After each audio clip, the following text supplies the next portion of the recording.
Dans une Lyon déserte, là où se dressait autrefois la fière basilique de Fourvière, ne subsistent plus que les ombres du passé.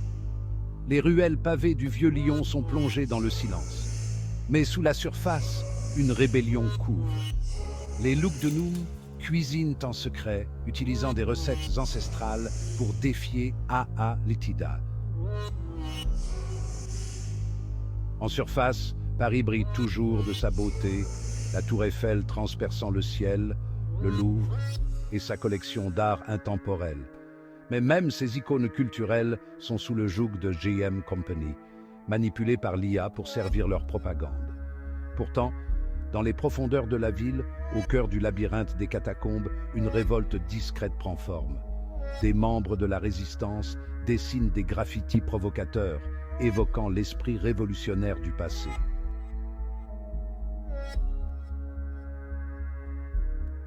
Toulouse, la ville rose, autrefois connue pour ses bâtiments en terre cuite rose éclatante et ses places animées, se retrouve désormais sous le joug mécanisé de Aa Litida, la place du Capitole, où artistes et musiciens se réunissaient jadis pour célébrer la richesse culturelle de la ville, est désormais étrangement silencieuse, à l'exception des drones qui la survolent.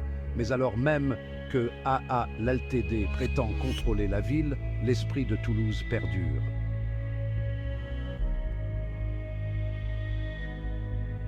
À Aix-en-Provence, autrefois havre de beauté et de culture, l'emprise industrielle de GM Company étouffe la vie dans les rues. Le cours Mirabeau, avec ses élégantes fontaines et ses cafés, résonnait autrefois des voix d'artistes, de philosophes et de musiciens.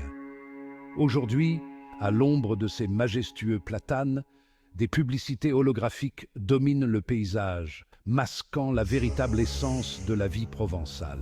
À l'ombre des imposantes Alpes, Grenoble est le dernier champ de bataille entre Aa Litida et GM Company. Le fort de la Bastille, ancienne sentinelle, est aujourd'hui le témoin d'un siège d'un genre nouveau. Mais même au milieu de cette guerre corporatiste, les habitants de Grenoble résistent, piratant les drones et les envoyant s'écraser au sol. Un drone abattu symbolise l'esprit de résistance qui s'enracine dans les Alpes. Des cathédrales de Lyon au marché de Provence, une France unie se soulève. C'est un combat pour la culture, l'art et la liberté. La résistance se renforce de jour en jour. L'esprit de résistance résonne dans les rues, du cœur animé de Paris au coin tranquille de la campagne.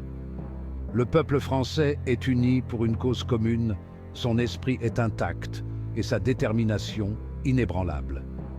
Les artistes peignent des fresques de défiance, les musiciens jouent des chansons d'espoir et les écrivains rédigent des mots de révolution.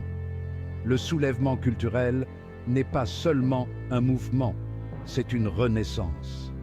Les rues résonnent de chants de liberté et d'espoir, alors que le soulèvement culturel atteint son apogée. La révolution n'était pas seulement un combat pour la survie, mais un combat pour l'âme de la nation. Et finalement, c'est l'esprit du peuple qui a triomphé, apportant une aube nouvelle à la France. La révolte commence, à vous de jouer.